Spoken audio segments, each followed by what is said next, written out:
జాతీయవాద జర్నలిజానికి అసలైన వేదిక నేషనలిస్ట్ హబ్ ని సబ్స్క్రైబ్ చేసుకోండి. నోటిఫికేషన్స్ కోసం బెల్ ఐకాన్ పై క్లిక్ చేయండి. Welcome to prime time debate.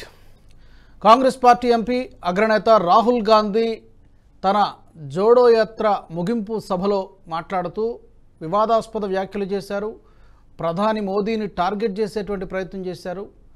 ప్రధాని మోదీ వెనక ఏదో శక్తి ఉంది, ఆ శక్తిని నిర్మూలిస్తాం, ఆ శక్తిని ఓడించడమే లక్ష్యంగా కాంగ్రెస్ పార్టీ ముందుకెళ్తోంది అంటూ వ్యాఖ్యానించడం జరిగింది. అలాగే ఈవీఎంలతో మేనేజ్ చేస్తున్నారు, అలాగే ప్రభుత్వ వ్యవస్థలను సంస్థలను తమ అవసరాల కోసం ఉపయోగించుకుని ఎన్నికలలో విజయం సాధిస్తున్నారు అంటూ రాహుల్ గాంధీ వివాదాస్పద వ్యాఖ్యలు చేశారు. దానికి ధీటుగానే బీజేపీ నేతలు కానీ అలాగే ప్రధాని మోదీ కూడా స్పందించడం జరిగింది.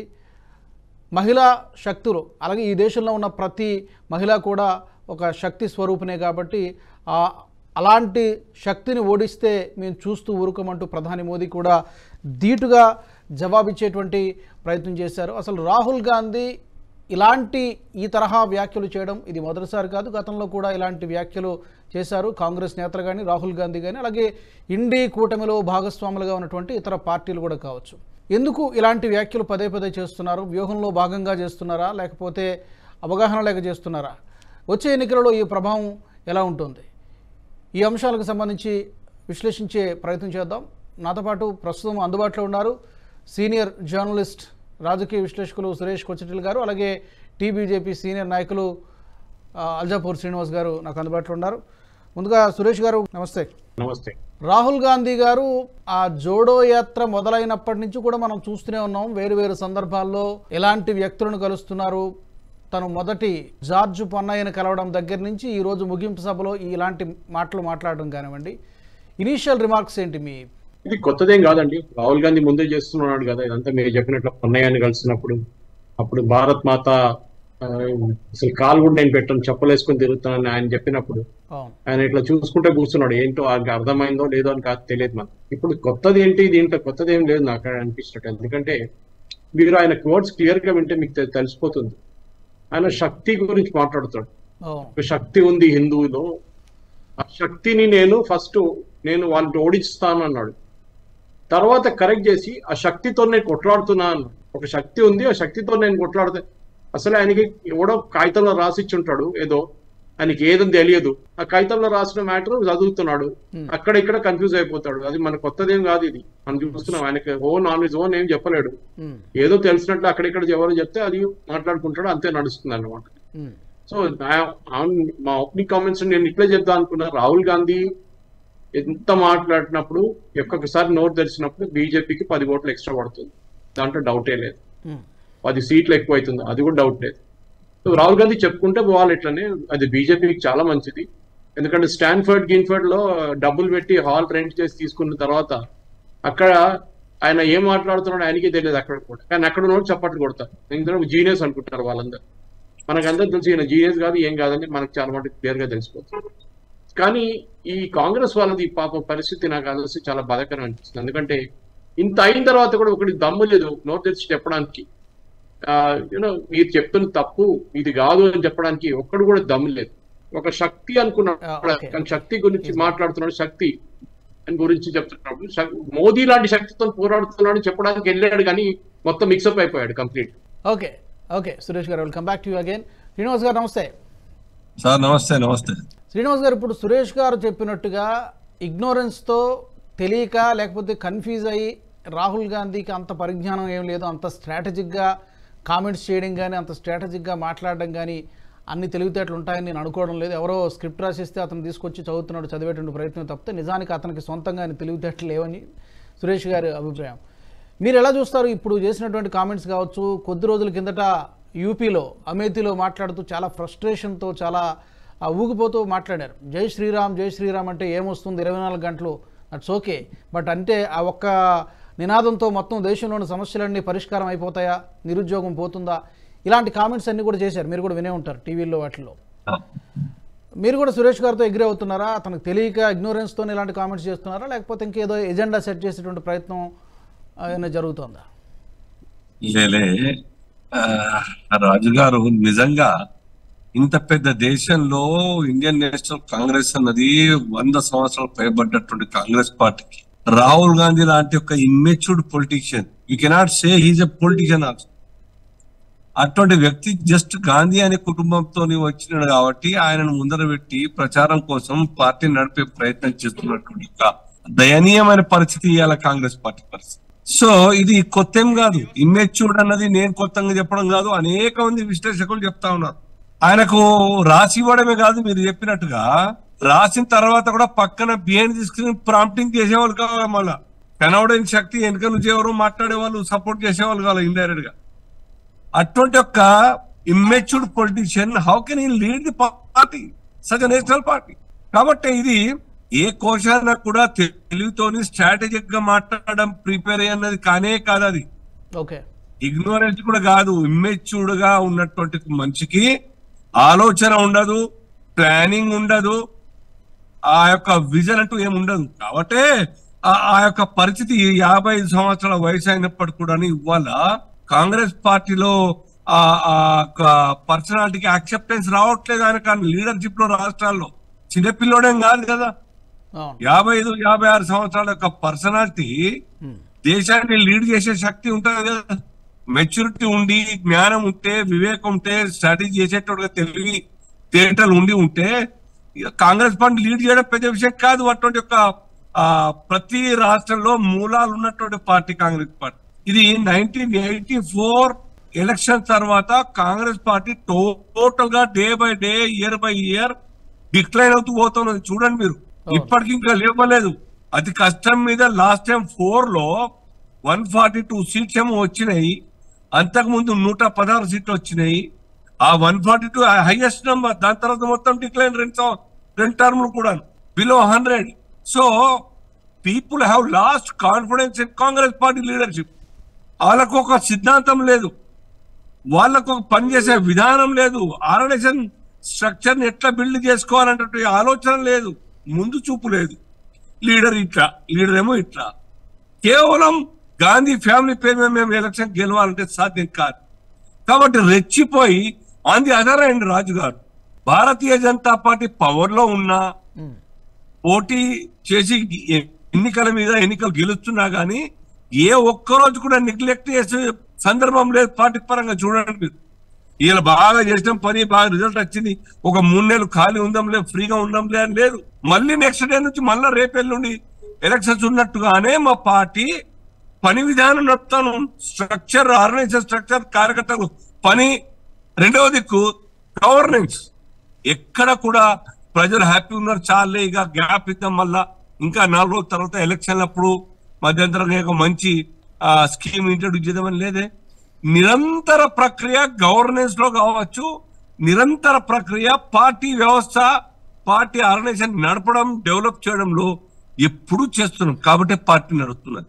చూడండి, దేశంలో రాజకీయ పార్టీల్లో నేషనల్ పార్టీస్ ఇప్పుడు ఉన్నాయి, 2 కాంగ్రెస్, భారతీయ జనతా పార్టీ. అనేక పార్టీలు వచ్చినాయి. ఎందుకు లేవు? మార్కెట్లో ఎందుకు లేవు? ప్రజల విశ్వాసం ఎందుకు కోల్పోయినారు? బికాస్ ఆర్గనైజేషన్ స్ట్రక్చర్ లేని కారణంగా, దాన్ని డెవలప్ చేసుకునే ప్రయత్నం చేయని కారణంగా ఆ పార్టీలన్నీ కూడా అవుట్ అయిపోయినాయి. కేవలం స్వాతంత్రం తెచ్చిన పార్టీగా కాంగ్రెస్ పార్టీగా అంతో ఇంతో గుర్తింపు ఉండే, కొద్ది గొప్ప కొన్ని రాష్ట్రాల్లో ఓట్ బ్యాంక్ ఉండే. కానీ వాళ్ళు నడపలేని స్థితిలో ఉన్నారు కాబట్టి, మిగతా నాయకులు అందరు కూడా ఆర్గనైజేషన్ గురించి ఆలోచించారు కాబట్టి, గవర్నమెంట్ లో ఉన్న రాష్ట్రాల్లో కూడా ఆర్గనైజేషన్ పట్టించుకోలేదు కాబట్టి పార్టీలు వీకర్ అవుతా ఉన్నాయి. కాబట్టి ఫ్రస్ట్రేషన్ న్యాచురల్ మొదలవుతుంది. ఈయన రాహుల్ గాంధీ కూడా కాదు, మొన్న ఎంత రెచ్చిపోయిన ఖర్గే గారు కాంగ్రెస్ పార్టీ ప్రెసిడెంట్ గా కార్యకర్తలు, ప్రజలు అక్కడ ఆయన అడ్రస్ చేసే మీటింగ్ లో మోదీ మోదీ అంటా ఉంటే రెచ్చిపోయి వెళ్ళిపోండి మీరు ఇక్కడ నుంచి, మోదీ మోదీ అనేవారు. ఏమి ఇచ్చిండు మీకు? మోదీ మోదీ మోదీ అంటారు మీరు. ఆయన ఇంకొక ఆరోపణ కూడా చేశారు.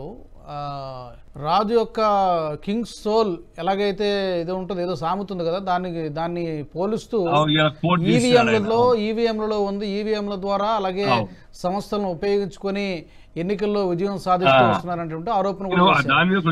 బీజేపీ రిప్రజెంటేటివ్ గా మీ సమాధానం ఏంటి?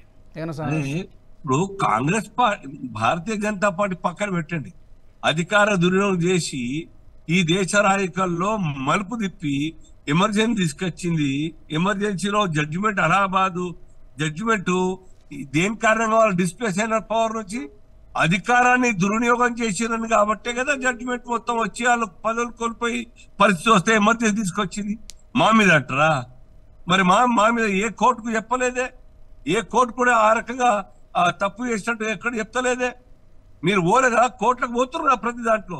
ఇవన్నీ కూడా చేతగాక మా మీద అసత్య ఆరోపణలు చేస్తారన్న విషయం ప్రజలకు అర్థమైపోయింది. కాబట్టి ప్రజలు ఏ కోశాన్ని ఏం మాట్లాడినా ఎంత తిట్టినా అవి మాకు వరాలుగానే వస్తున్నాయి తప్ప కాంగ్రెస్ పార్టీకి మాత్రం ఏ కోశాన్ని కూడా సానుభూతి వచ్చే పరిస్థితి లేదు. డే బై డే ఇవాళ అందుకోసమే రాజుగారు మమతా బెనర్జీ ఏమన్నారు? ఇండియా అలయన్స్ లో నేను ఉండాలంటే మీరు లీడ్ చేయాలంటే 40 సీట్లను మీరు గెలవండి ఫస్ట్ కనీసంగా కాంగ్రెస్ పార్టీ అని చెప్పినారు. ఇవాళ 50, 52, 54 ఉండే కదా, 40 సీట్లను గెలిచి చూపించండి అని చెప్పిన ఆమె. అప్పటికే వాళ్ళకు ఏ మాత్రంగా కూడా కనువిప్పు కాకుంటే పార్టీ గురించి, భారతీయ జనతా పార్టీ గురించి లేదా మోదీ గారి యొక్క శక్తియుక్తుల మీద జోకులు వేస్తా ఉంటే అర్థం కాదు.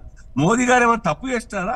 నువ్వు కొన్న కార్నర్ కి ప్రతి విలేజ్ కి సర్కారీ స్కీమ్లు అందుతా ఉన్నాయి, అంతకుముందు లేవే. మరి అసలు ఈశాన్య రాష్ట్రం ముఖం చూసినారా ఎప్పుడైనా? వీళ్ళంతా కశ్మీర్ ముఖం చూసినారా? కశ్మీర్ లో కాలు పెట్టే పరిస్థితి లేకుంటే మోదీ గారు వచ్చిన తర్వాత బాగా అయితే ఈయన పాదయాత్ర చేసి అక్కడ జెండా ఎగేస్తాడు. కశ్మీర్ లాంటి పరిస్థితి అంతా అటువంటి ఒక సిచ్యువేషన్ ఎట్లా నార్మల్ వచ్చేసింది వాళ్ళకి అర్థం కాదా? ఆయన్నే కదా పాదయాత్ర చేసినారు, భారత్ జోడో యాత్ర పేరు మీద పోయి అక్కడ జెండా ఎగేసినారు. మరి వాళ్ళ కాలంలో ఎందుకు పోలేదు? 10 సంవత్సరాల కాలంలో. అంతకుముందు రాజీవ్ గాంధీ ఉన్నప్పుడు ఎందుకు పోలేదు వాళ్ళు? వాళ్ళ చేతులనే కదా. మరి ఎందుకు నార్మలైజ్ చేయలేకపోయినారు వాళ్ళు?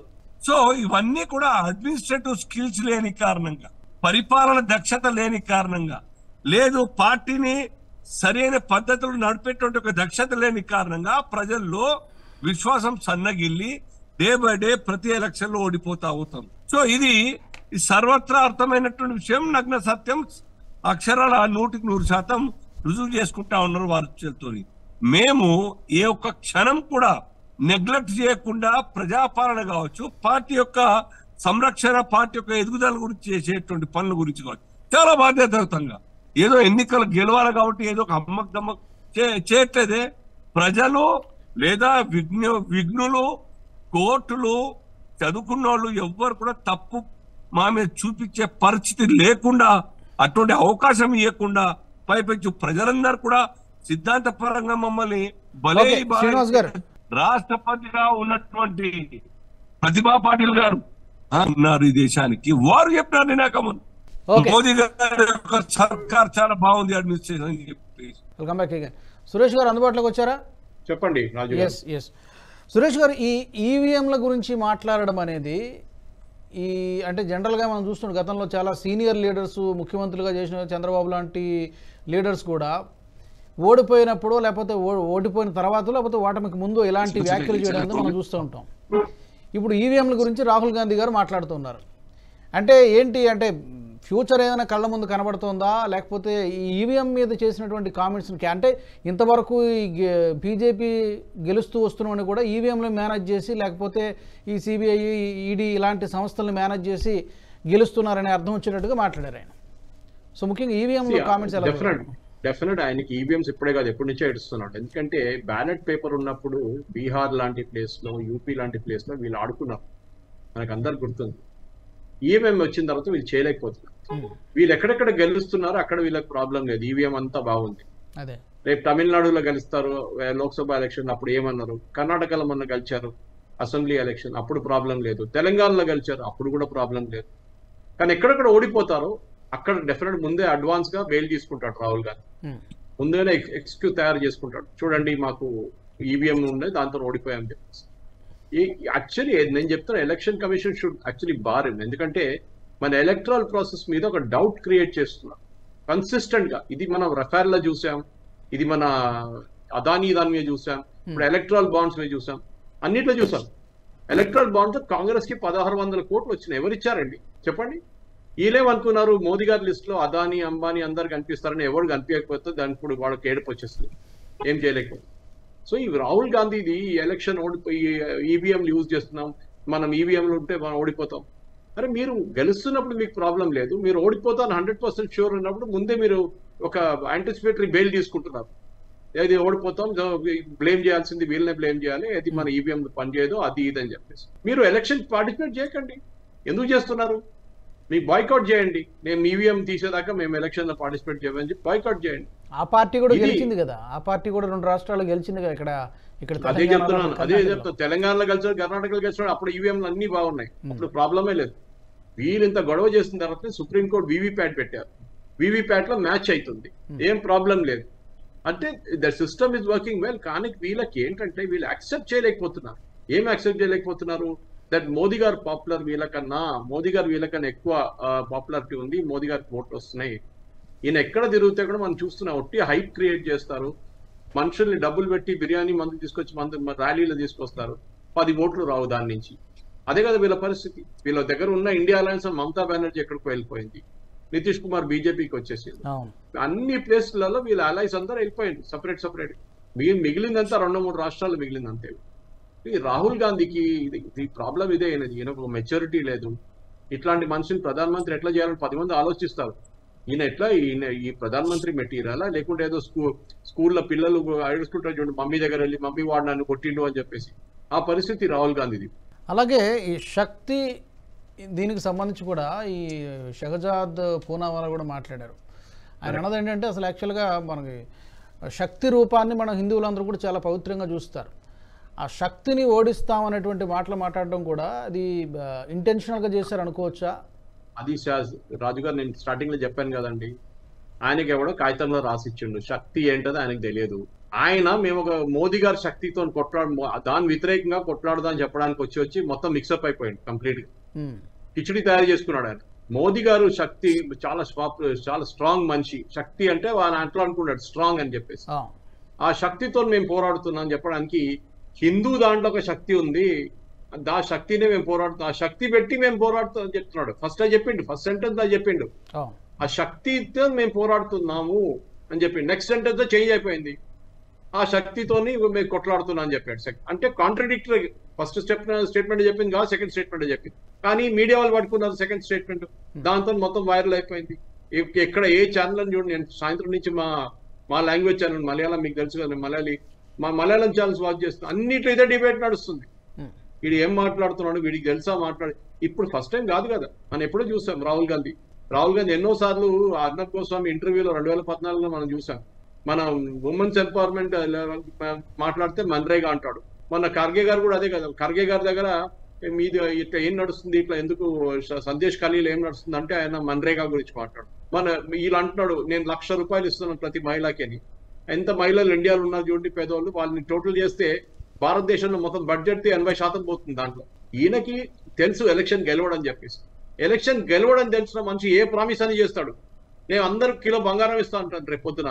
ఎందుకంటే నేను ఎప్పుడు గెలవను, నేను ఎలక్షన్ నిలబడితే నేను గెలవను, నేను ప్రధానమంత్రి కాదు. అందరికి చెప్తా, అన్ని మహిళలకు నేను రేపు పొద్దున పెళ్లి కావాల్సిన అమ్మాయిలు అందరికీ కిలో బంగారం పెడతాను అని తెలుసు. ఓటు వేయరని ఎవరు బిలీవ్ చేయరు. మీరు ఆలోచించండి, వీళ్ళు ₹1,00,000 వేయవరు, ₹2,00,000 వేయవరు అని చెప్పారు రైతులకి. మోదీ గారు ఇస్తున్న ₹6,000 అంతే. కానీ మోదీ గారు ₹6,000 వాళ్ళకి భరోసా ఉంది, రాహుల్ గాంధీ ₹1,00,000 అసలు భరోసా లేదు. అది వాళ్ళకి చాలా క్లియర్ గా తెలిసిపోయింది. మోదీ గారు ఇస్తున్న ₹6,000 కరెక్ట్ టైంకి వస్తుంది, వీళ్ళది ₹1,00,000 ఇస్తాం, 2,00,000 ఇస్తాం, వేవర్ చేసేస్తాం, మాఫీ చేస్తాం, రుణమాఫీ అంటారు, ఎవడు పట్టించుకోడు. ఇక్కడ కూడా తెలంగాణలో కూడా అదే చూస్తున్నాం. ఫస్ట్ 6 months హనీమూన్ పీరియడ్ ఉంటది, ఎవడు అడగడు. ఆయన ఫస్ట్ 6 months వచ్చింది, నేను ఆ ప్రామిస్ ఇవాళ చూడండి ఎలక్ట్రిసిటీ రెగ్యులేటరీ కమిషన్ ఏమన్నారు, మీరు ఫ్రీగా ఎలక్ట్రిసిటీ ఇస్తున్నారు కరెక్టే, మీరు ఆ డబ్బులు కట్టండి ముందు అన్నాడు. పానిక్ అయిపోయిండు, అరే మీరు బీఆర్ఎస్ వాళ్ళ దగ్గర అడగలేదు కదా, రైతులకి ఇచ్చిన ఫ్రీగా ఎలక్ట్రిసిటీ మా దగ్గర అడుగుతున్నారు. రెగ్యులేటరీ కమిషన్ అండి, వాళ్ళకి ఓవర్ రైడింగ్ పర్పస్ ఉంది. మీరు ₹6,000 6,000 కోట్లు 7,000 కోట్లు ఎలక్ట్రిసిటీ ఫ్రీగా ఇస్తే మీరు బాధి ట్రాన్స్కోకి ఇవ్వాలి, మీరు అది డిస్కామ్కి ఇవ్వాలి మీరు. సో ఇదే ప్రాబ్లం ఇక్కడ కూడా తెలంగాణలో. ఇక్కడ ఏంటంటే ఒక హనీమూన్ పీరియడ్ నడుస్తుంది, ఆయనకు తెలుసు డబ్బులు ఏం లేవు. సో మోదీ గారు నేను బడేబాయ్ అన్నాడు, నేను గుజరాత్ మోడల్ అన్నాడు. ఇదే రాహుల్ గాంధీ గుజరాత్ మోడల్ గురించి తిడుతూనే ఉంటాడు కదా పొద్దున్న నుంచి సాయంత్రం దాకా.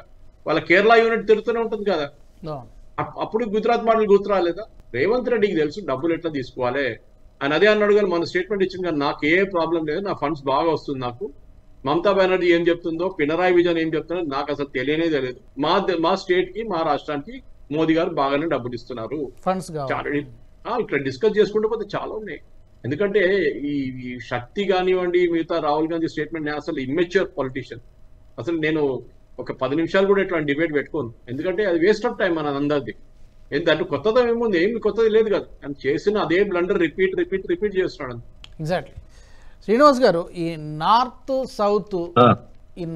సౌత్ డివైడ్ చేసేటువంటి ప్రయత్నం, డివైడ్ ఇన్ ద సెన్స్ సౌత్కి ఏదో అన్యాయం జరుగుతోంది, లేకపోతే ఏదో ఒక విధంగా మొన్న మధ్యనే మనం చూసాం DK Suresh comments, DK Shivakumar తమ్ముడు అన్నయ్య అతను మాట్లాడడం కానీ, ఈవెన్ రాహుల్ గాంధీ కాంగ్రెస్ పార్టీ కూడా సౌత్కి ఏదో అన్యాయం జరుగుతోంది అంటే కులాల మధ్య చిచ్చు రేపేటువంటి ప్రయత్నం లేదా డివిజివ్ పాలిటిక్స్ చేయడము అది జరుగుతోంది.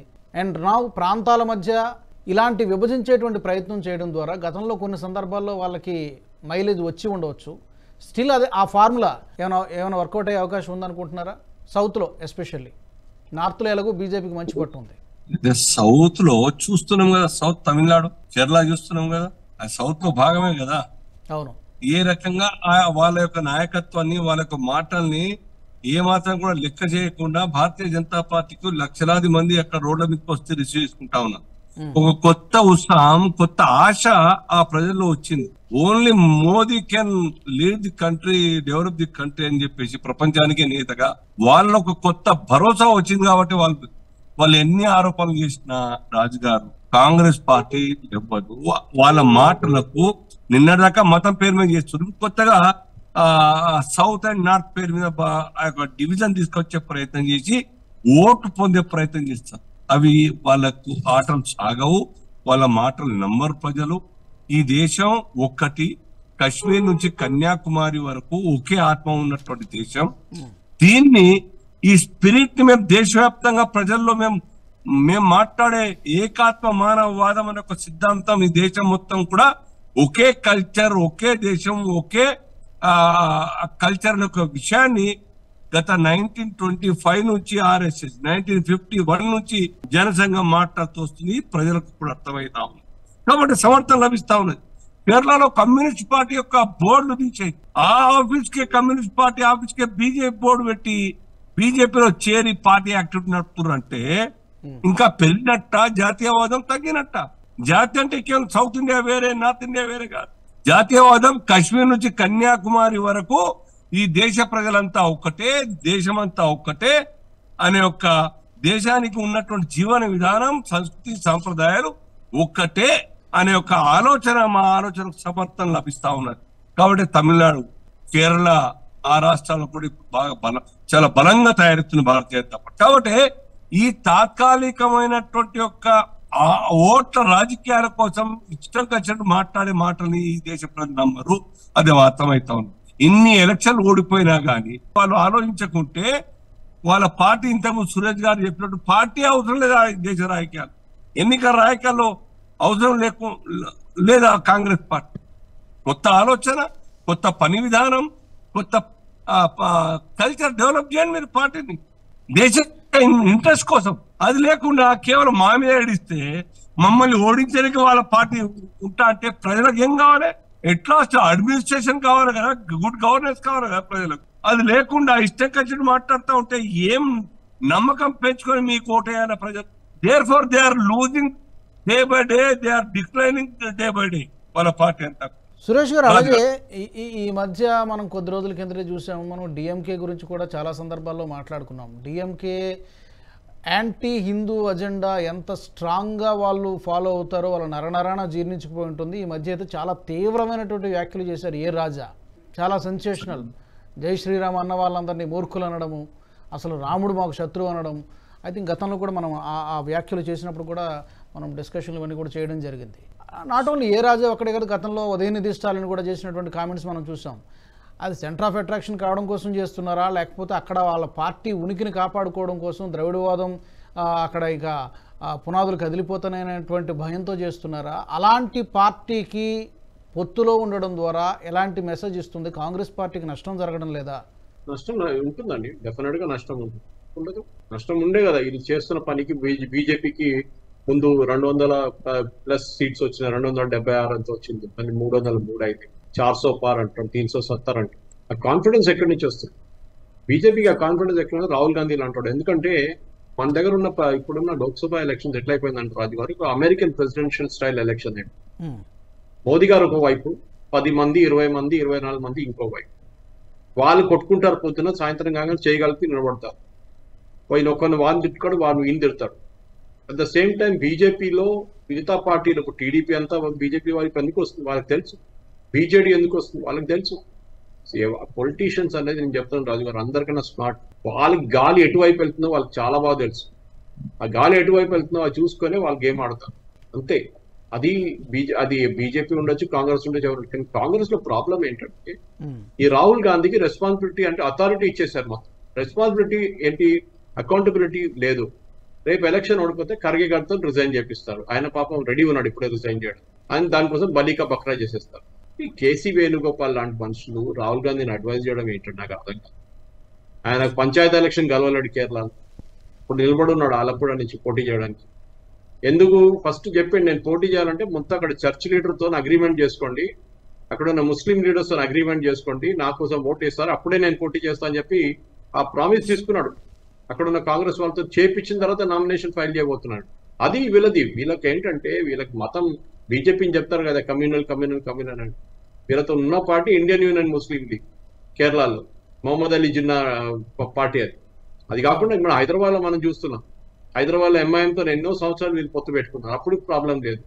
కేరళ కాంగ్రెస్ అని చెప్పి కేరళలో ఒక కాంగ్రెస్, అది కాంగ్రెస్ పార్టీ కాదు, అది కేరళ కాంగ్రెస్ అంటే మానీ గ్రూప్ ఒకటి, అది చర్చ్ బ్యాక్ పార్టీ. చర్చ్ వాళ్ళు డిసైడ్ చేస్తారు క్యాండిడేట్ ఎవరు అని చెప్పేసి, వాళ్ళది అది అప్పుడు కమ్యూనల్ గా. ఇదేనే అంటున్నాను, ఏమనంటే ఫ్యాసిస్ట్ అంటారు వీళ్ళు, మోదీ గారు ఫ్యాసిస్ట్. అరే మీ మోదీ గారు కాన్వాయ్ని మీరు పంజాబ్ లో ఆపారు కదండి అర్ధగంట సేపు, ఎవరన్నా చంపారా, ఎవరన్నా కొట్టారా? అదే టైంలో పినరాయి విజయన్ బస్ లో పోతుంటే నల్ల జెండాలు చూపిస్తే వాళ్ళు ఫ్లవర్ పాట్లు తీసుకొని కొట్టారు పోలీసు వాళ్ళు. ఫ్లవర్ పాట్స్ ఆలోచించండి, తల మీద గాయాలు దగ్గర ఎంతో మందికి, ఎందుకంటే జెండాలు చూపించకూడదు. అప్పుడు మోదీ ఫ్యాసిస్ట్, పినరాయి విజయన్ ఫ్యాసిస్ట్ కాదు. ఇది చూడండి, ఇదే ప్రాబ్లం వీళ్ళకి ఏంటంటే కాంగ్రెస్ వాళ్ళకి ప్రాబ్లం ఉన్నది. ఈ అమెరికన్ స్టైల్ ప్రెసిడెన్షియల్ ఎలక్షన్ లో మోదీ గారి కోసం ఓటేస్తున్నారు అందరు. చూడండి, అది ఈ లాస్ట్ ఎలక్షన్ లో మీరు చూడొచ్చు, రాజస్థాన్, మధ్యప్రదేశ్ బీజేపీ ఓడిపోయింది. కానీ అసెంబ్లీ ఎలక్షన్ తర్వాత వచ్చిన లోక్సభ ఎలక్షన్ లో 6 నెలల లోపల బీజేపీ మొత్తం తీసుకెళ్లిపోయింది సీట్లని. ఢిల్లీలో చూడండి అదే సంగతి, ఢిల్లీలో అసెంబ్లీ ఎలక్షన్ ఓడిపోయినా కానీ లోక్సభ ఎలక్షన్ మొత్తం ఉన్న సీట్లు మొత్తం తీసుకెళ్లిపోతుంది. సో ఇది చాలా ఇంపార్టెంట్. దానికోసం ఆ మోదీ గారికి ఉన్న కాన్ఫిడెన్స్ ఏంటి, 370 అది 370తో కనెక్షన్ కూడా ఉంది దానికి. కానీ ఈ కాంగ్రెస్ వాళ్ళు నేర్చుకోవాల్సింది ఏంటంటే ఫస్ట్ ఆఫ్ ఆల్ మీరు మీ సీట్లు కాపాడుకోలేకపోతున్నారు. 100 + 240 + 200 ఇది కాంబినేషన్ సాయి రఘు గారు. 100 సీట్లు బీజేపీ అసలు ఎప్పుడు గెలవలేదు, అంటే గెలవదు, ఎప్పుడు అక్కడెక్కడ 2 సీట్లు కలిసింది. సెకండ్ సెట్ లో 240 సీట్లు బీజేపీ 3 సార్లు లేకుంటే 2 సార్లు గెలిచిన సీట్లు. అప్పుడు 272లో 240 వాళ్ళ చేతిలో ఉంది. మిగతా 200 సీట్లో వాళ్ళు స్ట్రాంగ్ గా గెలిచారు, ఒకసారి 2 సార్లు గెలిచారు. దానికోసం ఆ 200 సీట్ నుంచి మీకు 100 సీట్లు వచ్చేస్తే కూడా బీజేపీకి 340 వచ్చేస్తుంది. That is the calculation, simple. దీనికి పెద్ద సైంటిఫిక్ అనాలిసిస్ ఏమి అక్కర్లేదు. నేను ఆల్రెడీ మీకు తెలుసు, మనం చేయబోతున్న అనాలిసిస్ నేషనలిస్ట్ నన్ను చాలా మటుకు 542 కాన్స్టిట్యున్సీ మొత్తం అనలైజ్ చేసుకున్నాను. 2014, 2019 దాని అడ్మిట్ వచ్చిన అసెంబ్లీ ఎలక్షన్, ఎక్కడ పోయిన ఓట్లు, ఇప్పుడున్న క్యాండిడేట్స్ ఎవరు, అన్ని చూస్తున్నాను. దాంట్లో చాలా క్లియర్ గా కనిపిస్తుంది. 100 సీట్లు ఏది మన సౌత్ నుంచి మోస్ట్లీ, ఏది తమిళనాడు కానివ్వండి, కొన్ని ఆంధ్ర కానివ్వండి, కేరళ కానివ్వండి, కొన్ని తెలంగాణ కానివ్వండి. ఓకే, తెలంగాణలో 4 సీట్లు ఉన్నాయి, కానీ కొన్ని సీట్లు అసలు గెలవనే లేదు. ఖమ్మం లాంటి సీట్లు, అసలు మహబూబ్ నగర్ సీట్ ఎప్పుడు బీజేపీ గెలవలేదు. ఎందుకు? మిగతా సీట్లు కూడా దీనికన్నా ముందు నిజామాబాద్ ఎక్కడ కలిసింది, ఆదిలాబాద్ ఎక్కడ కలిసింది, కరీంనగర్ ఎక్కడ కలిసింది, సికింద్రాబాద్ కరెక్ట్ బండారు దత్తాత్రేయ టైం నుంచి గెలుచుకుంటూ వస్తున్నారు సీట్ అది. కానీ ఈ 100 సీట్లు సో మీరు అనలైజ్ చేస్తున్నప్పుడు 542లో 43 యాక్చువల్లీ, దాంట్లో 100 సీట్లు బీజేపీ ఒకసారి కూడా గెలవలేదు. అప్పుడప్పుడు ఏదో 2-3 సీట్లు గెలుచుకున్నారు. అక్కడ అలాంటి చోట్ల కూడా ఈసారి ఏమైనా అవకాశం? అదే దానికోసం మోదీ గారు ఫుల్ ఎఫర్ట్ అక్కడ పెడుతుంది. ఎందుకంటే 240 టేకెన్ ఫర్ గ్రాంటెడ్, 100% కొట్టేస్తారు వాళ్ళు. ఎందుకంటే ఒక సీట్ మీరు 2 సార్లు 3 సార్లు గెలిచిన తర్వాత దానికి ఛాన్సే లేదు మిగతా పార్టీ. దాని తర్వాత ఉన్న 200 సీట్స్ అక్కడ బీజేపీ, నార్త్ ఈస్ట్ కానివ్వండి, ఒడిశా కానివ్వండి, బీహార్ లాంటి సీట్లు అక్కడ బీజేపీ నెక్స్ట్ టైం డెఫినెట్ గా చాలా మంచిగా పర్ఫామ్ చేయబోతుంది. అది ఈ 240లో మీరు ఇంకొక 50, 60, 70 సీట్లు వేసుకుంటే 100 సీట్లు వేసుకుంటే బీజేపీ 340 క్రాస్ ఇచ్చేస్తుంది. ఇది కాన్ఫిడెన్స్. దాని తర్వాత సౌత్ నుంచి ఇంకో 10 సీట్లు వస్తే మంచిది. నేను మొన్న అన్నామలై గారిని కలిసాను, నేను గంటన్నర మాట్లాడాను ఆయనతో చెన్నైలో 2 రోజుల ముందు. ఏం ఎంత కాన్ఫిడెన్స్ ఉన్నారండి ఆ మనిషి. నాకు ఒకసారి అనిపిస్తుంది మన తెలంగాణలో మన ఆంధ్రాలో వైపు ఒక అన్నామలై ఉంటే ఎంత బాగుంటుంది. Really confident. ఆయన గెలుస్తారని కాదు, ఆయన నాకు తెలిసి అక్కడున్న ద్రవిడియన్ పాలిటిక్స్ లో చాలా టైం పడుతుంది డెమాలిష్ చేయడానికి. ఎందుకంటే ఎన్నో సంవత్సరాల నుంచి 70 సంవత్సరాల నుంచి కట్టుకుంటూ వచ్చిన బిల్డింగ్ అది. ఇది ద్రవిడియన్ పాలిటిక్స్ అనేది. దాన్ని డెమాలిష్ చేయాలంటే టైం పడుతుంది. కొత్త ఇప్పుడు వస్తున్న కొత్త జనరేషన్ బ్రెయిన్ వాష్ కానీ జనరేషన్ తీసుకొని ఓట్లు అడగాల్సి వస్తుంది. కానీ ఒక క్లారిటీ ఉంది ఏం రూట్కి వెళ్తున్నాం. ఫస్ట్ బూత్ మేనేజ్మెంట్ టాప్ నుంచి కాదు, లీడర్ నుంచి కిందకి రావట్లేదు, కింద నుంచి పైకి వెళ్ళారు. First booth managers of management అన్ని బూత్ లో మనుషులు పెట్టారు, ట్రైనింగ్ ఇచ్చారు, అన్ని చేశారు. అక్కడ అయిపోయింది. లీడర్ మనలో ప్రాబ్లం ఎక్కడైతుందంటే మోస్ట్ పార్ట్ ఇంక్లూడింగ్ బీజేపీలో మన స్టేట్ యూనిట్స్ ఏదో చెప్తారు. దానికోసం మోదీ గారు వచ్చి ఇక్కడ వచ్చి ఎలక్షన్ అడ్రస్ చేయాల్సి వస్తుందండి. యూపీలో చూస్తున్నారు, అస్సాంలో చూస్తున్నారు, వాళ్ళు అక్కడ ముఖ్యమంత్రిని చూసుకుంటున్నారు. అక్కడ గుజరాత్ లో ముఖ్యమంత్రి లేనప్పుడు కూడా, ఒక స్టడీ ముఖ్యమంత్రి లేనప్పుడు కూడా బీజేపీ గెలుస్తుంది అక్కడ. సో ఆ లోకలే మీరు మోదీ గారి మీద డిపెండ్ కాకుండా, సరే మోదీ గారు మీ స్టార్ పవర్ కరెక్టే, ఆన్ దర్ ఓన్ అక్కడున్న ఇప్పుడున్న ముఖ్యమంత్రులు కూడా వాళ్ళు ఒక బ్రాండ్ బిల్డప్ చేయాల్సి వస్తుంది. అది యోగి ఆదిత్యనాథ్ చాలా బాగా చేశారు యూపీ. ఎవరు ఛాలెంజ్ చేయరు ఆయన అక్కడ, ఎందుకంటే రాహుల్ గాంధీకి తెలుసు. సో ఈ పరిస్థితులు ఉన్నప్పుడు మనం మాట్లాడుకుంటూ వస్తున్న ఏంటంటే రాహుల్ గాంధీ ఎవరు, నేనైతే ఆయన అసలు సీరియస్ గానే తీసుకోను. మీరు ఇంత సీరియస్ గా తీసుకుంటున్నారు ఆయన్ని, ఆయనకి ఇంత వాల్యూ లేదు. అసలు ఎందుకు సీరియస్ గా తీసుకోవాలి మనం, నాకు అర్థం కాదు. ఓకే శ్రీనివాస్ గారు, ఈ మధ్య మల్లికార్జున ఖర్గే గారు కూడా recently I think 2 weeks back అనుకుంటాను, ఈసారి కనుక బీజేపీ గెలిస్తే ఇక ఇవే చివరి ఎన్నికలు, ఇవే చివరి లోక్సభ ఎన్నికలు, ఇక రాబోయేదంతా కూడా అంటే ఒక నియంతృత్వమో లేకపోతే ఒక అధ్యక్ష తరహా పాలన వచ్చేస్తుంది అంటూ ఏవో సంబంధం లేని మాటలను కూడా మాట్లాడుతున్నారు. మీరు కూడా చూసే ఉంటారు. అండ్ ఈ మధ్య ఇంకొక కాంగ్రెస్ లీడర్ కూడా మాట్లాడినట్టున్నారు, అసలు ఈసారి కనుక బీజేపీ గెలిస్తే మొత్తం రాజ్యాంగాన్ని మొత్తం మార్చేస్తారు, సెక్యులరిజాన్ని అసలు రూపు లేకుండా చేసేస్తారని చెప్పి రకరకాల మెసేజెస్ కామెంట్స్ చేయడం ద్వారా ప్రజలకి ఎలాంటి మెసేజ్ వెళ్తోంది, ప్రజలు ఈ కామెంట్స్ని ఎలా తీసుకుంటారు? చాలా లైట్ తీసుకుంటారు ప్రజలు. వాళ్ళ యొక్క అసలు విషయం తెలిసిన తర్వాత, వాళ్ళ గురించి తెలిసిన తర్వాత వాళ్ళు ఏ కోశానికి కూడా రాజకీయాల్లో ఎదగలేరు, పార్టీ ఎదగదన్న అర్థమైన తర్వాత వాళ్ళు ఎన్ని చెప్పినా ప్రజలు నమ్మే పరిస్థితి లేరు, రిసీవ్ చేసుకోరు వాళ్ళను. ఇది సాధ్యమవుతుంది సార్? ఇంత పెద్ద దేశంలో, ప్రపంచంలోనే అతిపెద్ద లార్జెస్ట్ కంట్రీ, డెమోక్రాటిక్ కంట్రీ, ఎంత సిస్టమేటిక్ గా నడుస్తున్నాయి. పార్టీలు వేరైనా, ప్రభుత్వాలు రకరకాలుగా వస్తూ ఈ డెమోక్రసీని డిమాలిష్ చేసేటువంటి, ఒక చేంజ్ చేసేటువంటి పరిస్థితి ఎందుకు వస్తుంది? మనల్ని ఆదర్శంగా తీసుకుంటారు ప్రపంచం అంతా కూడా. అంత ఎలక్ట్రల్ సిస్టమ్ కావచ్చు, అడ్మినిస్ట్రేటివ్ సిస్టమ్ కావచ్చు, రాష్ట్రాలు, కేంద్రం గవర్నెన్స్ కావచ్చు, కాంగ్రెస్ పార్టీ వాళ్ళే నడిపినారు ఇంతకాలంగా. 50 సంవత్సరాలు దేశాన్ని నడిపినారు కదా. ఇప్పుడు 10 సంవత్సరాలు మేము వచ్చేసరికి ఈ రకంగా బెంబేలేకపోతాను. దానికి వెయిట్ ఫర్ సమ్ టైం. మేము చెప్తానేం కదా, మేము 100 ఏళ్ళు ఉంటామని చెప్పేసి అధికారంలో, ఇక మేమే ఉంటాం, మీరు ఎవరేం. అరే చాలా నిర్మాణాత్మకమైనటువంటి అపోజిషన్ ఉండాలని కోరుకుంటున్నాం మేము, బాధ్యతాయుతమైనటువంటి అపోజిషన్ ఉండాలని కోరుకుంటున్నాం మేము. మాకు కూడా మోదీ గారు ఒక మాట అంటారు ఒక మీటింగ్ లో, అంబి ఇన్సానే మాతో కూడా పొరపాట్లు అయితే ఉంటే డెఫినెట్ గా సలహాలు ఇవ్వండి అని చెప్తా ఉన్నారు. ఇంత గొప్ప మాట ఎట్లా ఎవరంటారండి? పబ్లిక్ మీటింగ్ లో అన్నారు మొన్న ఈ మధ్య. మేము కూడా మనుషులమే, మా ఉద్దేశం మంచిది ఉన్నది, ఈ దేశం కోసం పనిచేసేవి. సో మాలో కూడా పనిచేసేటప్పుడు పొరపాట్లు చెప్తే మేము కూడా మనుషులమే అని చెప్పినారు. ఇంత గొప్పగా ఆలోచించేటువంటి ఒక ప్రభుత్వానికి, ప్రభుత్వాధినేతకు మీరు ఒక నిర్మాణాత్మకమైన, చాలా బాధ్యతాయుతమైన అపోజిషన్ లీడర్ గా వ్యవహరించి ప్రజల యొక్క మన్ననలు పొందే ప్రయత్నం చేయండి తప్ప, తిట్టే శాపనాదాలు పెడితే ఉల్టా మాకే ఓట్లు పెడుతున్నాయి. ఎందుకు పడిపోయింది చెప్పండి? 116 నుంచి 142 నుంచి ఇవాళ 50-53 ఎందుకు వచ్చింది? ఇప్పుడు 40 ఒక ఛాలెంజింగ్ టాస్క్ గా మీ ఇండియా పార్టీ వాళ్ళే 40 గెలుచుకొని రన్నండి ఎట్లా చెప్తా ఉన్నారు? Because you don't have any seriousness మీ పార్టీని డెవలప్ చేయడంలో. కాబట్టి ప్రజలు నమ్మరు మీ మాటల్ని. భారతీయ జనతా పార్టీ చాలా బాధ్యతగా పనిచేస్తున్నది, చాలా అన్ని రంగాల్లో సమాంతరంగా డెవలప్ చేస్తున్న విషయాన్ని చూసి ప్రజలు సమర్థిస్తా ఉన్నారు. ఈ దేశ ప్రజలే కాదు ప్రపంచం మెచ్చుకుంటున్నారు సార్. కనీసం అదన్నా అర్థం చేసుకుని ఎందుకు మాట్లాడుతున్నారు వాళ్ళందరూ కూడా ప్రపంచ అధినేతలు మోదీని ఎందుకు ప్రేజ్ చేస్తా ఉన్నారు? ఈ క్వాలిటీస్ ఏమున్నాయి ఇందులో, మాలో ఏమి లేవు? ఆ రకంగా పోటీ పడే ప్రయత్నం చేయాలి తప్ప వచ్చే సర్కారు కూడా రాష్ట్రాల్లో మీ సర్కారులో కోల్పోతురంటే మీలో అడ్మినిస్ట్రేటివ్ స్కిల్స్ లేవు, మీలో నిజాయితీ లేదు, పరిపాలన దక్షత లేని కారణంగా, ఇమాందారితనం లేని కారణంగా ప్రజలు గెలిచి చూడడం మిమ్మల్ని ఓడిస్తాం. సో ఇది సిమిలర్ గా ప్రాంతీయ పార్టీలకు కూడా అదే అయితే రాబోయే కాలంలో. వాళ్ళు అనుకుంటున్నారు తమిళనాడు మొత్తం కూడా మా చేతుల్లో కబంద హస్తాల్లోని ద్రవిడ మూవ్మెంట్ లాగా అనుకుంటున్నారు. రేపు మాపో ఈ ఎలక్షన్ కాకుండా ఇంకో 5 ఏళ్ల కన్నా ఆ రాష్ట్రంలో భారతీయ జనతా పార్టీ పరిపాలించే స్థితికి వస్తుంది. కమ్యూనిస్టులు కావచ్చు, ఈ దేశంలో 27 సంవత్సరాలు నడిపించినటువంటి పశ్చిమ బెంగాల్ మానిక్ సర్కార్ 26 సంవత్సరాలు ఆ రాష్ట్రంలో ప్రజలు అంతా ఆదరించి సపోర్ట్ చేస్తే మీరు కాపాడుకోలేదు. ఎందుకు?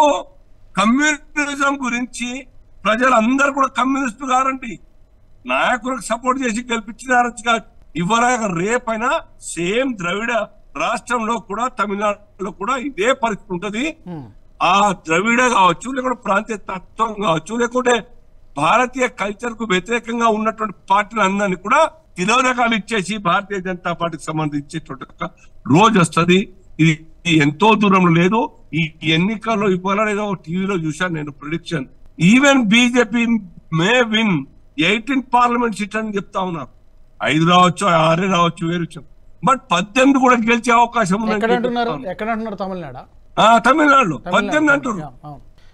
తమిళనాడు అది ఊహించగలుగుతామని చెప్పండి. సో ఊహించిన లాస్ట్ టైం పశ్చిమ బెంగాల్లో 14లో 2 సీట్లు ఉంటే 19లో 18 సీట్లు వచ్చినాయి. ఊహిస్తామా సార్ చెప్పండి? ప్రజలు కాలం మారింది, జనరేషన్ మారినాయి, జనరేషన్ లో ఆలోచన ఉన్నది, మారుతుంది, కనబడుతుంది. ఒక్క నిమిషం సురేష్ గారు, ఈ మధ్య మనకి ఒపీనియన్ పోల్ సర్వేలు కొన్ని వచ్చాయి. దాదాపు సురేష్ గారు అందుబాటులో ఉన్నారా? ఉన్నానండి. ఒపీనియన్ పోల్స్ దాదాపుగా గడిచిన 2-3 నెలల్లో, ఈ మధ్య ఒక 3-4 రోజుల కింద కూడా ఒక నేషనల్ ఛానల్స్ చేసినటువంటి సర్వేలు జనరల్గా బీజేపీకి అగెయిన్స్ట్గా నెరేటివ్ రన్ చేసేటువంటి ఛానల్స్ కూడా ఆ సర్వేలు మనకు చూస్తుంటే చాలా స్పష్టంగా క్రిస్టల్ క్లియర్గా బీజేపీకి మ్యాండేట్ ఇస్తూ ఉన్నాయి. ఈజీగా 350 అట్లా దాటుతూ ఉన్నాయి, 400+ ఎన్డీఏకి వస్తాయని చెప్పి 411 చెప్తూ ఉన్నాయి. కాస్త నెంబర్స్ అటు ఇటు అవుతున్నాయి, కానీ ఎక్కడా కూడా పూర్తిగా భిన్నమైనటువంటి ఫలితాలు ఎక్కడా కనిపించట్లేదు. ఇప్పుడు వచ్చినటువంటి 6-7 సర్వేల్లో కూడా ఇవి నిజంగానే రిఫ్లెక్ట్ అవుతున్నాయా వాస్తవ పరిస్థితికి, లేకపోతే ఇందులో ఏమన్నా మతలబు ఉందా కాంగ్రెస్ పార్టీ ఆరోపిస్తున్నట్టుగా? ఈ కాంగ్రెస్ పార్టీ, రాజుగారు గుర్తుపెట్టుకోండి, 1984 తర్వాత కాంగ్రెస్ పార్టీకి ఆన్ ఇట్స్ ఓన్ మెజారిటీ ఎప్పుడు రాలేదు. కాంగ్రెస్ పార్టీలో వాళ్ళ ఫ్యామిలీ, ఫస్ట్ ఫ్యామిలీలో జరిగిన 2 హత్యలతోనే వాళ్ళకు మెజారిటీ వచ్చింది. 1984లో ఇందిరాగాంధీ అసాసినేషన్ తర్వాత జరిగిన ఎలక్షన్లో ఫస్ట్ ఫేజ్ లో 234 కాన్స్టిట్యున్సీస్ ఉండే. దాని తర్వాతనే ఆమె అసాసినేషన్ జరిగింది. ఆ సింపతి వచ్చేసింది, కంప్లీట్ గా కొట్టుకపోయారు, మొత్తం తీసుకెళ్లిపోయారు. మీరు అదే ప్రాబ్లం రాజీవ్ గాంధీ అసాసినేషన్ లో కూడా జరిగింది.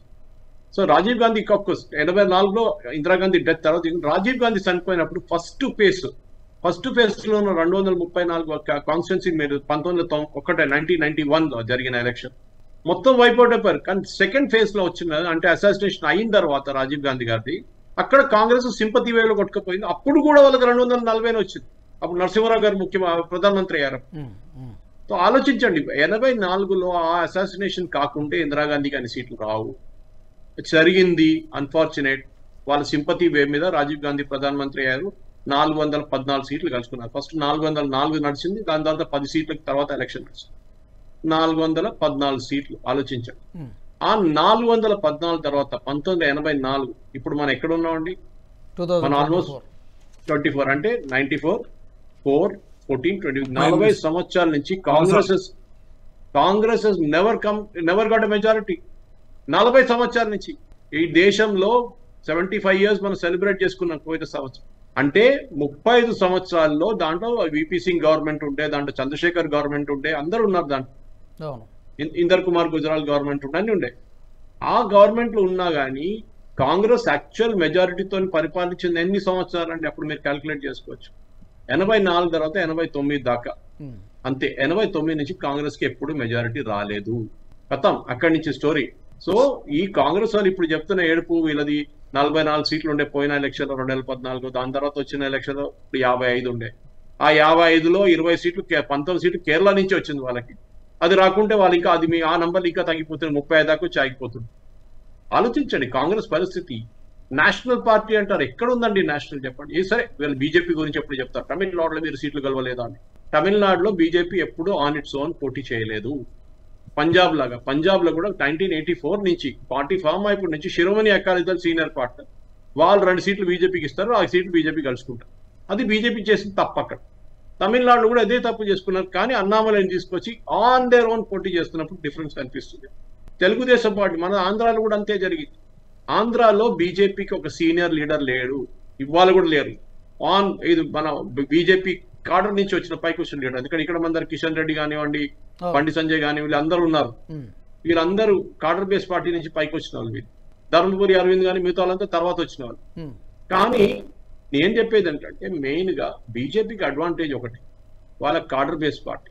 సెకండ్, వాళ్ళ ఎలక్షన్ మెషినరీ. అది అమిత్ షా గారు కంట్రోల్ చేస్తారా, ఎవరు కంట్రోల్ చేస్తారా? దోపర్చి సిస్టమ్ ఉంది. మొన్న కూడా వచ్చి ట్రైనింగ్ ఇచ్చారు దోపర్చి సిస్టమ్ ఎట్లా చేయాలి. ఏక్ పర్చి అంటున్నారు ఇప్పుడు, అంటే 1 సీట్ అంటే 34 మంది 36 మంది ఉంటారు దాంట్లో ఓటర్స్. మొత్తం తెలుసుకోండి. నేను వారణాసిలో పనిచేశాను 2014 మోదీ గారి కోసం. 1 నెల ఉన్నాను నేను అక్కడ. దోపర్చి అంటే దోపర్చి 110 మందికి మీరు బైహార్ట్ చేసుకోవాలి. వాళ్ళు ఎక్కడ ఉంటారు, వాళ్ళు ఎక్కడ పనిచేస్తారు, వాళ్ళ ఇంట్లో ఎంతమంది ఉన్నారు, చదువుకున్న వాళ్ళ చదువులేని వాళ్ళ, ఆ ఇంట్లో చదువుకున్న పిల్లలు ఉన్నారా లేరా, ఇదంతా మొత్తం కంప్లీట్ A to Z నేర్చుకుంటారు. బీజేపీ ఐ థింక్ లక్కీ, మందు ఇవ్వక్కర్లేదు, పెట్రోల్ పోపించక్కర్లేదు, ఇంకా బిర్యానీ పెట్టక్కర్లేదు. వాళ్ళ కార్యకర్త ఎస్పీ స్వయం సేవకులు, RSS స్వయం సేవకులు వచ్చి పని చేసి చుప్చాప్ వెళ్ళిపోతారు. ఈ కల్చర్ ఎక్కడ లేదు. ఈ కల్చర్ మిగతా పార్టీస్ లో చూడండి, ఏ పార్టీకైనా. కమ్యూనిస్ట్ పార్టీ ఒకటే ఉండే భారతదేశం, 2 క్యాడర్ పార్టీసే ఉండే, ఒకటి కమ్యూనిస్టు ఒకటి బీజేపీ. ముందు జనసంఘ్ ఉండేది. కానీ మనం చూస్తున్నా ఈ సార్ చెప్పినట్ల మాణిక్ సర్కార్ వైపౌట్ అయిపోయింది. ఇక్కడ బుద్ధదేవ్ భట్టాచార్య పోయింది. ఇప్పుడు మిగిలింది ఒక కేరళలో. అక్కడి నుంచి వాళ్ళు తరిమి కొడితే వెళ్ళి మన అరేబియన్ సీలో పడిపోతారు వాళ్ళు, అంతే సంగతి వాళ్ళు. సో కేరళది కూడా మనం చూస్తున్నా లాస్ట్ హోప్ అక్కడ కమ్యూనిస్ట్, అది కూడా కొంచెం సంవత్సరం పడుతుంది. అన్నామలై గారు ఎట్లా స్ట్రగుల్ చేస్తున్నారు తమిళనాడులో ఒక కార్డర్ బిల్డప్ చేయడానికి, అదే ప్రాబ్లం బీజేపీకి కేరళలో ఉంది. అక్కడ రిలీజియస్ ప్రాబ్లం ఉంది అక్కడ. ఎందుకంటే హిందూస్ 44% ఉన్నారు, మైనారిటీలో ఉన్నారు. కానీ హిందూస్ కి మైనారిటీ స్టేటస్ ఇవ్వరు. అక్కడ Muslims and Christians are and majority. అక్కడ అదే నేను చెప్తా, ఈ పరిస్థితుల్లో భారతదేశంలో కాంగ్రెస్ కి 50 నుంచి 60 సీట్ల కన్నా ఎక్కువ రాని ప్రసక్తే లేదు. ఈసారి కూడా అన్ని ఒపీనియన్ పోల్ చూడండి. వీళ్ళు ఇండియా అలయన్స్ అన్నారు, ఏమైందండి? అన్నిటికంటే పెద్ద మమతా బెనర్జీ తీసుకెళ్లిపోయింది. ఈసారి నేను బెట్ చేస్తాను డిఎంకేకి బహుశా కాంగ్రెస్ కన్నా ఎక్కువ సీట్లు రావచ్చు ఈసారి. ఆ పరిస్థితికి వచ్చేస్తుంది చూడండి. దాని తర్వాత వీళ్ళకి ఎక్కడుందండి బేస్?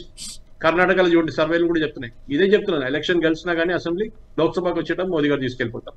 మిగతా ఒక మహారాష్ట్రలో కొన్ని సీట్లు వస్తాయి వీళ్ళు, అంతే, ఫినిష్. చూడండి సమాజ్వాదీ పార్టీ వాళ్ళు 17 సీట్లు ఇచ్చారు కాంగ్రెస్ కి పోటీ చేయని యూపీలో. ఇప్పుడు అన్ని సీట్లు తగ్గుతాయంటారా ఈసారి? కేరళలో సీట్లు తగ్గుతాయంటారా ఎవరికండి? కాంగ్రెస్ కి 19 గెలిచిన తర్వాత కాదు. ఇప్పుడు వచ్చిన ఒపీనియన్ ప్రకారం 2 ఒపీనియన్ పోల్స్ కేరళలో చూపించిన దాంట్లో 20 కాంగ్రెస్ తీసుకెళ్లిపోతారు. అంటే 1 సీట్ బహుశా బీజేపీకి రావచ్చు అంటున్నారు. ఏదో 1 or 2 అంటే త్రిశూర్ కానివ్వండి, తిరువనంతపురం కానివ్వండి, ఏదో ఒక సీట్లో. ఒక సురేష్ గోపి గారు పోటీ చేస్తున్నారు త్రిశూర్ నుంచి, రాజీవ్ చంద్రశేఖర్ గారు పోటీ చేస్తున్నారు శశి తరూర్ అక్కడ మన త్రివాండ్రం. సో ఈ బీజేపీకి అక్కడ ఎట్లా అంటే, బీజేపీకి 5% ఓటు ఉండే ముందు, 5% నుంచి 2019కి వచ్చినప్పుడు 10 అయింది. దాని తర్వాత అసెంబ్లీ ఎలక్షన్ వచ్చినప్పుడు 15% అయింది.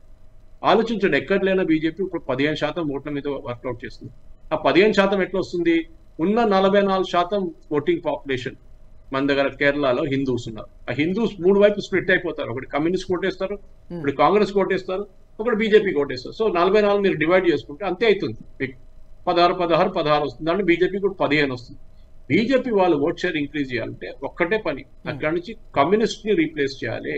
కాంగ్రెస్ ని మీరు తీసుకు పక్కన పడేయలేరు కేరళలో. ఎందుకంటే వాళ్ళకి చాలా స్ట్రాంగ్ సపోర్ట్ ఇప్పుడున్న ముస్లిం లీగ్ దగ్గర నుంచి, IUML మలప్పురం సైడ్ నుంచి. అది కాకుండా కాంగ్రెస్ కి చర్చ్ నుంచి చాలా సపోర్ట్ ఉంది. క్రిస్టియన్ ఒఫీషియల్ గా వాళ్ళ క్యాండిడేట్ వాళ్ళే డిసైడ్ చేస్తారు, బిషప్లు. కాంగ్రెస్ క్యాండిడేట్ ఎవరు అని చెప్పి వెర్నాక్యులర్ నుంచి పోయినసారి ఇంకో పెడితే వాళ్ళ హైబీ ఈడన్ అని చెప్పి వాళ్ళ క్యాండిడేట్ తీసుకొచ్చారు. అఫ్కోర్స్ కాంగ్రెస్ వాడే. సో ఆ పర్టికులర్ డివిజన్స్ ఎందుకంటే మన ప్రేక్షకులు కూడా అర్థం చేసుకోవాలి. ఏదో ఓటింగ్ కేరళలో బీజేపీ ఎందుకు గెలవట్లేదు, గెలవలేరు. 2-3 కాన్స్టిట్యున్సీలో హిందూస్ మెజారిటీలో ఉన్నారు. దాంట్లో ఒకటి కాసర్గోడ్, అక్కడ ఇప్పుడు ముస్లిం పాపులేషన్ వచ్చేసి సెటిల్ అయ్యి మొత్తం మారిపోయింది అక్కడికి. ఇంకోటి పాలక్కాడ్, ఇంకోటేమో మన త్రివనంతపురం. ఈ 3 ఉన్నాయి మెజారిటీ, హిందూ మెజారిటీ. ఇంకోటి త్రిశూర్, అక్కడ ఆల్మోస్ట్ 50-50. సో గెలవాలంటే హిందువులు మెజారిటీ ఉన్న కాన్స్టిట్యున్సీ కేరళలో 3 ఉన్నాయి. ఆ 3 రెండిట్లో మంచి పోటీ ఇస్తున్నారు. ఓకే, అయితే ఎలాగూ ఈ ప్రస్తావన తీసుకొచ్చారు కాబట్టి శ్రీనివాస్ గారు, తెలంగాణ గురించి ప్రస్తావించారు కాబట్టి ఇది కాస్త లోకల్ ఇష్యూ అయినా కూడా గతంలో రేవంత్ రెడ్డి గారు మాట్లాడేది మీకు బాగా గుర్తుండే ఉంటుంది. ఎమ్మెల్యేగా ఉండి పార్టీ మాడితే వాళ్ళని రాళ్ళతో కొట్టండి అని చెప్పి మాట్లాడినటువంటి సందర్భం మనం గుర్తు చేసుకోవచ్చు. ఇవాళ చూస్తే మనకి బీఆర్ఎస్ ఖాళీ అయిపోతుంది మొత్తం అంతా కూడా. వాళ్ళకి ఎక్కడ అవకాశం ఉంటే అక్కడ వాళ్ళ కొంతమంది బీజేపీకి వస్తున్నారు, కొంతమంది అటు వెళ్ళిపోతున్నారు, ఎంపీలు కానీ లేకపోతే ఎమ్మెల్యేలు కానీ. ఈ అంశాన్ని బీజేపీ క్వశ్చన్ చేయదా? మా లైన్ ఆఫ్ థింకింగ్ మొదటి నుంచి ఒకటే ఉంటది, పార్టీని పెంచే విస్తరించేటువంటి క్రమంలో వచ్చే వాళ్ళని రమ్మని చెప్తాం. వచ్చిన మా లైన్, మా సిద్ధాంతం పట్ల అవగాహన కల్పించి బీజేపీకి వస్తున్న వారి గురించి నేను మాట్లాడడం లేదు. బీజేపీ రేవంత్ రెడ్డి గారు రివెంజ్ తీసుకుంటా ఉన్నారు. రేవంత్ రెడ్డి గారు రివెంజ్ తీసుకుంటా ఉన్నారు. ఏ రకంగా అయితే బీఆర్ఎస్ వాళ్ళు కేసీఆర్ గారు కాంగ్రెస్ ని ఎట్లయితే చీల్చి తీసుకెళ్లినారో అదే రకంగా రివెంజ్ తీసుకుంటా ఉన్నారు. అది మరీ కోరి చేస్తా ఉన్నారు. ఇప్పుడు చూడండి, సుమారు 10-12 మంది ఆల్రెడీ యాడ్ అయింది అన్అఫిషియల్. ఇంకొక 14 మంది యాడ్ అయితే 25-26 కావాలి వాళ్ళకు. 2/3 26 మంది కావాలి. సో అయ్యేంత వరకు ఈ రకంగానే అన్అఫిషియల్ కడవ కప్తారు. మెంబర్షిప్ ఏమి ఉండదు. ఆ కడవలో కూడా కాంగ్రెస్ అంటూ ఉండదు. ట్రై కలర్ కడవ వేస్తారు. అది నిలబడదు. అది ఇవాళ బీఆర్ఎస్ వాళ్ళు కంప్లైంట్లు ఇచ్చినా కోర్టుకు పోయినా అవి నిలవడవు. సో ఆ రకంగా వాళ్ళు పగ తీర్చుకుంటారు. కాంగ్రెస్ ఏ రకంగా అయితే ఆట ఆడుకున్నారో బీఆర్ఎస్ వాళ్ళు, అదే రకంగా ఇప్పుడు కాంగ్రెస్ పార్టీ కూడా రివెంజ్ తీసుకునేటువంటి మూడ్ లో ఉన్నారు. చెప్పుకుంటా చెప్తున్నారు. ఇవాళ చెప్పినారుగా, నేను అసలు సంగతి ఇప్పుడు కాంగ్రెస్ పార్టీ ప్రెసిడెంట్ గా నేను చూపిస్తాను తడాకా అని చెప్తున్నారు. ఎవరిని ఉద్దేశించి బీఆర్ఎస్ చూపిస్తుంది. సో అది దాంట్లో తప్పు పట్టే పరిస్థితి లేదు. ఇక వైసీపీ ఈ 2 పార్టీలు కూడా అంతే ఉన్నాయి కాబట్టి ఒకరి మీద ఒకరు చేస్తా ఉన్నారు, చేస్తాం. ఇది ప్రజలకు కూడా అర్థమవుతుంది కానీ ఈ 2 పార్టీలు ఒకటిన వాళ్ళలో తేడా ఏమి నుంచి ఈ రోజు కాకుండా రేపైనా మంచి రాజకీయాలు జరగాలంటే ఓన్లీ ఆల్టర్నేటివ్ పార్టీ భారతీయ ఒక విలక్షణమైనటువంటి పనితీరు కనబడాలంటే బీజేపీ యొక్క రాష్ట్రంలో బలోపేతం కావాలి. మేము దానికోసం ప్రయత్నం చేస్తాం. ఎస్ శ్రీనివాస్ గారు. ఓకే, సురేష్ గారు ఇప్పుడు చెప్పినట్టుగా గతంలో 2014లో ఏం జరిగిందో, 2018లో ఏం జరిగిందో, ఒకసారి ఏమో 12 మంది, ఇంకోసారి ఏమో ఇంకా ఎక్కువ మంది ఏమో అటు నుంచి ఇటు వచ్చేసారు. అంటే అప్పుడు బీఆర్ఎస్ చేసిందే ఇప్పుడు కాంగ్రెస్ కూడా చేస్తోంది. పార్టీ మారింది కానీ పద్ధతులు విధానాలు ఏం మారలా. సో ప్రజలకి ఇది కామన్గా మారిపోయిందంటారా? ఈ చూసి పెద్ద సీరియస్గా తీసుకోరంటారా ఈ అంశాన్ని? ఎందుకు సీరియస్ గా తీసుకుంటారండి? వీళ్ళు చేశారు కదా, 12 మంది ఎమ్మెల్యేలు కొనుక్కున్నారు, డిస్క్వాలిఫై చేయలేదు వాళ్ళు. మొయినాబాద్ లో పెద్ద అది ఇది అని చెప్పి అది పెద్ద చేయించారు. ఇదే రంజిత్ రెడ్డి, ఇదే పైలట్ రోహిత్ రెడ్డి, వీళ్ళందరూ చేశారు కదా. రేవంత్ రెడ్డికి కోపం ఎక్కడంటే ఆయన కూతురు పెళ్లికి అప్పుడు ఆ టైంలో అడ్డంకులు కలిగించిన కేసీఆర్. ఎవరు మర్చిపోరండి, ఎవరు మర్చిపోరు. ఆ కోపం మనం తీర్చుకుంటున్నాడు. ఇది నేను చెప్తున్నా. యాక్చువల్లీ బీజేపీ ఒక థ్యాంక్స్ చెప్పాలి ఎవరు రేవంత్ రెడ్డికి. ఆయన ఏం చేస్తున్నాడు, మొత్తం ఖతం చేసేస్తున్నాడు కాంగ్రెస్, బీఆర్ఎస్ కి. ఆ ఖతం చేసిన స్పేస్ లో బీజేపీ రావాలి, ఆ స్పేస్ ఆక్యుపై చేయగలగాలి, డెఫినెట్ గా చేయగలగాలి. రేవంత్ రెడ్డి 2 కొట్లు కొడితే వీళ్ళు కూడా కొట్టాలి ఒకటి. అప్పుడు ఫినిష్ అయిపోతారు కంప్లీట్ బీఆర్ఎస్. వాళ్ళు ముగ్గురే మిగిలిపోతారు పార్టీలో, 4 కావాలంటే కార్లో ఫిట్ అవుతారు కరెక్ట్. అంతే నడుస్తుంది బీఆర్ఎస్ సంగతి. ఇప్పుడు అయిపోయింది వాళ్ళది, ఫినిష్. పవర్ ఉన్నదాకా రాజు అందరు మీ చుట్టుపక్కల తిరుగుతారు. మీరు ఏ రోజు మీరు ఆ కుర్చీ నుంచి కిందకి దిగుతారో కుక్క కూడా తిరిగి చూడదు మీకు. మళ్ళీ కేసీఆర్ పరిస్థితి ఇప్పుడు అట్లనే అయిపోయింది అని ఎవ్వడు పట్టించుకోడు. ఎంతో పవర్ఫుల్ గా ఉన్న మనిషి 6 నెలల ముందు ఇప్పుడు ఎక్కడున్నాడు, ఎవడు అడగట్లేదు, ఏం లేదు. అది ప్రాబ్లం కేసీఆర్ది. కేసీఆర్ ఏమో దేశకి నేత అని తిరిగిండు. దేశకి నేతపై గల్లిక నేత కూడా కావట్లేదు. ఆ పరిస్థితికి వచ్చేసిండు. ఇప్పుడు జేడీఎస్ చూడండి, కర్ణాటకలో 20 సంవత్సరాల ముందు బీజేపీ ఎక్కడ ఉండండి, ఎక్కడ లేకుండా ఇప్పుడు వచ్చేసింది కదా. అట్లీస్ట్ ఆపోజిషన్ ఉన్నారు, ఎన్నోసార్లు పరిపాలించారు అక్కడ. జేడీఎస్ సీనియర్ పార్ట్నర్ ఉండే అక్కడ. కానీ జేడీఎస్ ఇప్పుడు ఎక్కడ ఉన్నారండి? జేడీఎస్ బీజేపీతో వెనక తిరుగుతున్నారు, మమ్మల్ని తీసుకోండి అని చెప్పేసి. ఆ పరిస్థితికి తీసుకొచ్చారు బీజేపీ వాళ్ళు. ఇక్కడ కూడా అదే చేయాలి. ఇక్కడ కూడా బీజేపీ ఏం చేయాలంటే ఎప్పుడు Congress space BRS space vacate చేస్తుందో ఆ స్పేస్ లో బీజేపీ నిలబడి ఆడాలి, గేమ్ ఆడాలి. ఇది చూడండి షెవెల్లలో ఏం నడుస్తుంది, కొండా విశ్వేశ్వరరెడ్డి గారు స్ట్రాంగ్ క్యాండిడేట్ పెట్టారు బీజేపీ, గుడ్ డెసిషన్, టైం కూడా ఇచ్చారు ఆయన క్యాంపెయిన్ చేయడానికి. కానీ ఇప్పుడు దాకా కాంగ్రెస్ కూడా వాళ్ళ దగ్గర స్ట్రాంగ్ క్యాండిడేట్ అని చెప్పి రంజిత్ రెడ్డిని తెచ్చుకున్నారు. ఇప్పుడు ఆయన కాంగ్రెస్ క్యాండిడేట్ గా పెడతారు, బీఆర్ఎస్ ఎవరు పెడతారు ఇప్పుడు? రంజిత్ రెడ్డి కావచ్చు, జితేందర్ రెడ్డి కూడా. జితేందర్ రెడ్డి కాదండి, రంజిత్ రెడ్డి. సో ఇట్లాంటి పరిస్థితుల్లో ఇప్పుడు బీఆర్ఎస్ వాళ్ళ క్యాండిడేట్ కూడా డిసైడ్ చేయలేకపోతున్నాడు ఏం చేస్తాడని. ఇప్పుడు మనం చూసాం మిగతా ప్లేస్ లో ధర్మపురి అరవింద్ సిచ్యువేషన్ చూడండి, ఇక్కడ పసుపు రేట్లు అన్నిటికంటే ఆల్ టైమ్ హై. ఈసారి ఆయనకి అక్కడ అష్యూర్డ్ విన్, ఆయన చేశాను చెప్పట్లేదు కానీ అది ఆటోమేటిక్లీ ఒక సింపతి లాగా వచ్చేస్తుంది ఆయనకి. పోయినసారి ఎంతో మంది నామినేషన్ వేశారు, కవిత అసలు పోటీ చేయట్లేదు అక్కడ, ఆమెకు తెలుసు పోటీ చేస్తే ఏమవుతుంది. ఇప్పుడు చూడండి ఒక్కొక్క సీట్ లో అదే మళ్ళీ చెప్తున్నాను నేను, బీజేపీ ఒక అర్బన్ సెంట్రిక్ పార్టీ. షెవెల్ల లాంటి కాన్స్టిట్యున్సీలో half the population in Serilingampally Miyapur దాకా ఉంది షెవెల్ల కాన్స్టిట్యున్సీ. ఆ మొత్తం సీట్లు వాళ్ళు చూసుకోవాలి. అది కాకుండా డెఫినెట్ ఆయన పర్సనల్ కరిష్మాతోని కొండా విశ్వేశ్వరరెడ్డి, ఎందుకంటే వాళ్ళ గ్రాండ్ ఫాదర్ పేరు మీద కదా డిస్ట్రిక్ట్, రంగారెడ్డి డిస్ట్రిక్ట్, ఆ పేరు మీద ఆయన కలవచ్చు అక్కడ ఈజీగా. ఒకసారి ఆల్రెడీ ఎంపీగా ఉన్నారు తెలుసు కదా. అది కాకుండా సికింద్రాబాద్, అది కాకుండా ఆదిలాబాద్, అది కాకుండా నిజామాబాద్, అది కాకుండా కరీంనగర్, ఈ ఆయుసి. దాని తర్వాత మహబూబ్ నగర్ కూడా ఉంది. మంచి ఎఫర్ట్ పెడితే మహబూబ్ నగర్ కూడా కలవచ్చు. కానీ ఆ స్పేస్ బీఆర్ఎస్ ఎక్కడెక్కడి నుంచి వెకేట్ చేస్తుందో ఆ స్పేస్ లో అన్ని బీజేపీ స్ట్రాంగ్ క్యాండిడేట్స్ పెడతాయి. ఈసారి చేశారు, మంచి పని చేశారు. జైరాబాద్ నేను కూడా అగ్రి చేయను, ఎవడో కొత్త వచ్చి వాళ్ళు పెడుతున్నారు, కానీ జైరాబాద్ లో బీజేపీ పట్టలేదు, మరి దట్ ఇస్ అడ్మిటెడ్. ఖమ్మంలో లేదు, మీరు రేపు జలగం వెంకట్కి టికెట్ ఇస్తే ఏదో ఒక డిపాజిట్ అని వస్తుంది కదా మీకు, ఆ పరిస్థితి ఉంటే బీజేపీ దగ్గర. సో మనం ప్రాక్టికల్ గా ఆలోచించాలి. ఎవరో అడిగారు ఇది ఎందుకు చేస్తున్నారంటే, మన దగ్గర మహాభారతంలో అన్నింటిలో ఉంది, ఈవెన్ రామాయణంలో ఉంది. ఒకరిని ఓడిపియాలంటే వాడు తమ్ముడో వాడు అన్ననో పట్టుకొచ్చారు, మన సైడ్కి పట్టుకొచ్చి యుద్ధం చేస్తారు. అది మన హిస్టరీలో ఉంది, అది మన ఎపిక్స్ లో ఉంది. అది ఎందుకు అదంటే ఏం తప్పేం లేదు. అల్టిమేట్ ఆబ్జెక్టివ్ ఏంటంటే వాడిని ఓడిపియాలి. దానికోసం ఏమైనా పట్టుకోవాలి, వాడి తమ్ముడో వాడు అన్ననో వాడు ఎవరిని తీసుకుంటాడు, మనం చూసాం కదా. అసెంబ్లీ లిస్టు ప్రకటించినప్పుడు మీరు కొన్ని కామెంట్స్ చేశారు, మీరు బీజేపీ లిస్టు ప్రకటించినప్పుడు. ఇప్పుడు ఆల్మోస్ట్ లిస్టు ఒక 2 మాత్రమే పెండింగ్లో ఉన్నట్టున్నాయి, ఆల్మోస్ట్ లిస్ట్ అంతా అనౌన్స్ చేసేసినట్టే. ఈ లిస్ట్ మీద ఎలా ఉందంటారు ఓవరాల్ గా? నేను చెప్పాను కదండి, ఓవరాల్ గా బీజేపీకి 5 నుంచి 6 సీట్లు రావచ్చు. లెట్ us be ప్రాక్టికల్ అవ్వదు. ఓకే, మొన్న అసెంబ్లీ ఎలక్షన్ నడుస్తున్నప్పుడు నేను చెప్పాను క్లియర్ గా, అప్పుడే చెప్పాను 8 నుంచి 12 అని చెప్పాను, బీజేపీకి 8 వచ్చింది. మనం ప్రాక్టికల్ గా ఆలోచించాలి. బీజేపీ కొంచెం ఎక్కువ కలుస్తుండే అసెంబ్లీలో, కానీ ఏం చేశారంటే లాస్ట్ మినిట్ దాకా టికెట్ ఇవ్వలేదు. బీజేపీలో 8 సీట్లు కలిసిన దాంట్లో 6 సీట్లు న్యూ కమర్స్ అండి. పైడి రాకేష్ రెడ్డి, కాటపల్లి వెంకటరమణారెడ్డి, వీళ్ళందరూ ఎవరండి? ఒక ఆయనతో 2 ముఖ్యమంత్రులు నోటిపించారు, వెంకటరమణారెడ్డి. వాళ్ళు కొత్త హీరోలు వాళ్ళు పార్టీలో. 2 ఎక్స్పీరియన్స్డ్ మనుషులు ఉన్నారు దీంట్లో, ఈ అసెంబ్లీ ఇప్పుడున్న బీజేపీ 8 సీట్లు, రాజా సింగ్ ఒకటి. సో మనం ఆలోచించాలి ఏంటంటే, అగ్రెసివ్ గా బీజేపీ పోటీ చేయాలన్నా బీజేపీ వాళ్ళ క్యాండిడేట్స్ ముందే అనౌన్స్ చేయాలి. ఈసారి చేశారు, మంచి పని చేశారు. వరంగల్ ఒకటి, ఖమ్మం ఒకటి మిగిలిపోయింది. కానీ ఈ సీట్లలో కూడా నేను ఈసారి ప్రెడిక్ట్ చేస్తున్నట్టే, రేవంత్ రెడ్డి అంటాను మేము 14 గెలవబోతున్నాం, ముందు 11 అన్నాడు, మళ్ళీ 12 అన్నాడు, ఇప్పుడు 14 అంటుంటే మేము వాళ్ళ పార్టీని అందరూ తీసుకుంటున్నారు కదా బీఆర్ఎస్ వాళ్ళు. ఒక సీట్ అయితే ఎంఐఎంది ఉంటుందని ఆయన కాన్ఫిడెన్స్ ఉంది, ఆల్రెడీ రాసుకుంటాడు కూడా అగ్రిమెంట్. మన ఇఫ్తార్లు తినిపించండి అన్ని బేసిక్ బాగానే. సో ఆ పరిస్థితికి వచ్చినప్పుడు బీజేపీ గెలవాలంటే ప్రాక్టికల్ గా బీజేపీ కష్టపడి పనిచేయాల్సిన 2 కాన్స్టిట్యూన్సీ ఉంది. ఒకటి మహబూబ్ నగర్, ఒకటి ఆదిలాబాద్. ఈ 2 కాన్స్టిట్యున్సీలో బీజేపీ కరెక్ట్ గా, ఎందుకంటే ఆదిలాబాద్ లో స్వయం బాపురావు లేడు, అక్కడ ఆదివాసీ లంబాడా ప్రాబ్లం, అది కరెక్ట్ గా ట్యాకిల్ చేస్తే మీకు అక్కడ బీజేపీ గెలవచ్చు.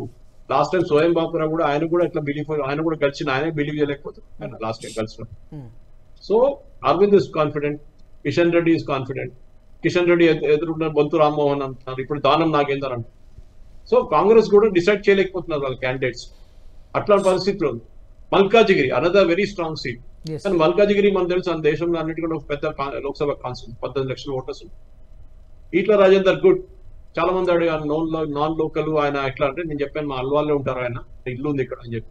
ముందు ఉండే వాళ్ళు, ఐ థింక్ వాళ్ళ సిస్టర్ ఎవరు ఉంటారు. So local and non local కాదు. కానీ బీజేపీకి ఏం చేయాలంటే కాంగ్రెస్ ని సపోర్ట్ చేయాలి, ఏది బీఆర్ఎస్ ని ఫినిష్ చేయడానికి. ఒకసారి బీఆర్ఎస్ ఫినిష్ అయిపోయింది అనుకోండి, వీళ్ళు 4 గెలిచి కార్లో తిరుగుతూ ఉంటారు దాని తర్వాత, అంతే. అప్పుడు BJP should occupy that opposition space. ఇప్పుడు 8 సీట్, నెక్స్ట్ ఎలక్షన్ వచ్చేదాకా 20-25 సీట్లు వచ్చేదాకా చూసుకోవాలి. మళ్ళీ మేము 119 సీట్లు గెలుస్తామని ఈ పూర్తిగా ఇట్లాంటి పుకారు లేకుండా మంచిగా సాలిడ్ గా పనిచేస్తే they will do very well. అందుకే మనం చూసాం లాస్ట్ టైం 4 సీట్లు వచ్చినాయి లోక్సభ, అంటే 24 అసెంబ్లీ సెగ్మెంట్ ఉంది. కానీ ఇప్పుడు ఈసారి అసెంబ్లీకి వచ్చినప్పుడు 8 గెలిచారు. That is the lesson in that. So అది మనం ఎప్పుడు మర్చిపోకూడదు. ఓకే, చివరిగా శ్రీనివాస్ గారు, ఇప్పుడు సురేష్ గారు చెప్పినట్టుగా ఆ స్పేస్ని తీసుకోవడానికి ఎలాంటి ఎఫర్ట్ జరుగుతోంది అనేది నెంబర్ 1.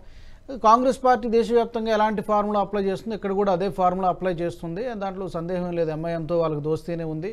ఈ అపీజ్మెంట్ ఫార్ములా అనేది ఎలాగో వాళ్ళకు ఉండనే ఉంది. ఇవన్నీ ఎలాగో వాళ్ళు ఇక్కడ మోరోవర్ అడ్వాంటేజ్ ఏంటంటే రూలింగ్లో ఉన్నారు కాబట్టి ఈ నెంబర్ ఆఫ్ సీట్స్ ఆయన ప్రాక్టికల్గా చెప్పారు. సురేష్ గారు ఆయన అభిప్రాయం ఏం చెప్పారు, 5 లేదా 6 అన్నట్టుగా చెప్పారు.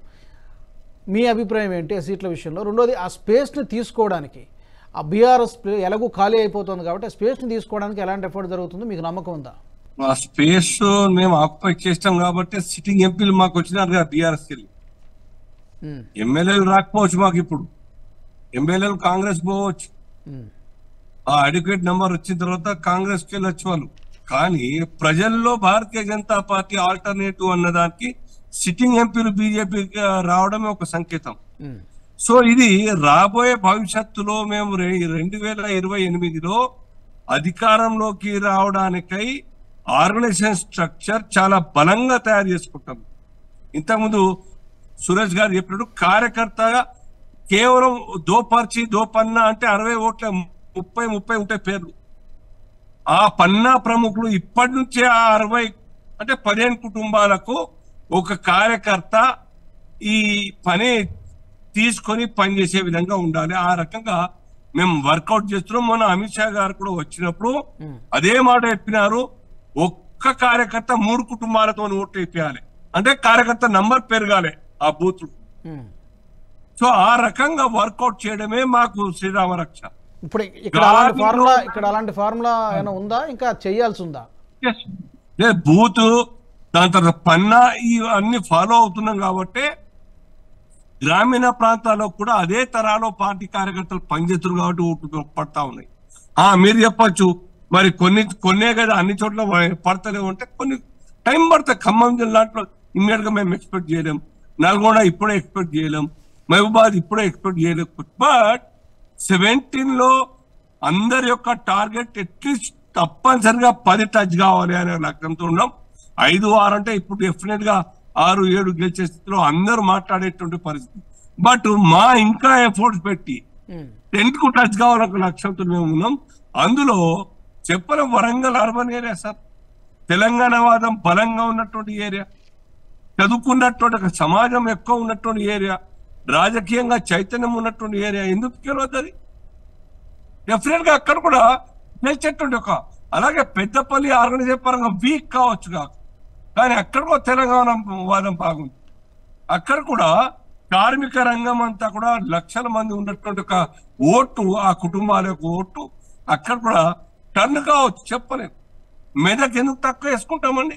ఇవాళ అక్కడ క్యాండిడేట్ లాస్ట్ టైము మొత్తం తెలంగాణలో 2 లక్షల పైన దాటినటువంటి ఓట్లు మెదక్లో ఉన్నది.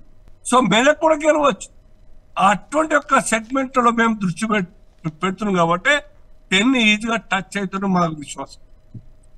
గెలిచినాయి యాజ్ ఇట్ ఈస్ గా రిటైన్ చేసుకుంటూ కొత్తగా చేవెళ్ళ కావచ్చు, మెదక్ కావచ్చు, వరంగల్ కావచ్చు, మహబూబ్ నగర్ కావచ్చు, ఇవన్నీ కూడా కళ్ళ ముందర బలంగా కనబడుతున్నటువంటి సెగ్మెంట్. ఇవన్నీ కూడా మల్కాజ్గిరి కావచ్చు, ఎవరు అవునన్నా కాదన్నా నేను చెప్పేటువంటి సీట్లు డెఫినెట్ గా గెలుస్తామని నాకు విశ్వాసం ఉంది. సో ఆ రకంగా 10 టచ్ అవుతాం మేము. All right, thank you so much Srinivas గారు, అలాగే సురేష్ గారు, చర్చలో పాల్గొన్నందుకు ధన్యవాదాలు. రాబోయే ఎన్నికలలో ఈ రాహుల్ గాంధీ చేసినటువంటి వ్యాఖ్యల యొక్క ప్రభావం డెఫినెట్గా ఇప్పటికే వస్తున్నటువంటి సర్వేలన్నీ కూడా ఆ పార్టీకి కానీ లేదా ఆ కూటమికి కానీ, ఇండి కూటమికి కానీ వ్యతిరేకంగా వస్తూ ఉన్నాయి. కాబట్టి ఆ నిస్సహాయ స్థితిలో ఉంది ఆ కూటమి, హెల్ప్లెస్ కండిషన్లో ఉంది. ఆ ఫ్రస్ట్రేషన్లో వస్తున్నటువంటి కామెంట్స్ ఇటు డిఎంకే నేతల నుంచి కావచ్చు, లేదా రాహుల్ గాంధీ నుంచి కావచ్చు, ఇతర కాంగ్రెస్ నేతల నుంచి కావచ్చు. సో దీన్ని ప్రజలు నమ్మే పరిస్థితిలో లేరు అన్నది రాజకీయ విశ్లేషకులు కానీ, లేదా హిందుత్వవాదులు కానీ, బీజేపీ నేతలు కానీ అభిప్రాయపడుతున్నారు. ఇది ఇవాల్టి ప్రైమ్ టైం డిబేట్. ఈ వీడియో మీకు నచ్చినట్టయితే లైక్ చేయండి, 10 మందికి షేర్ చేయండి. అలాగే కామెంట్ల రూపంలో మీ అభిప్రాయాలను మాతో పంచుకోండి. Nationalist hub group of channels ను సబ్స్క్రైబ్ చేసుకుని తెలుగునాట జాతీయవాద జర్నలిజాన్ని ప్రోత్సహించండి. ఈ వీడియో కింద ఉన్న బెల్ ఐకాన్ పై క్లిక్ చేయడం మర్చిపోవద్దు.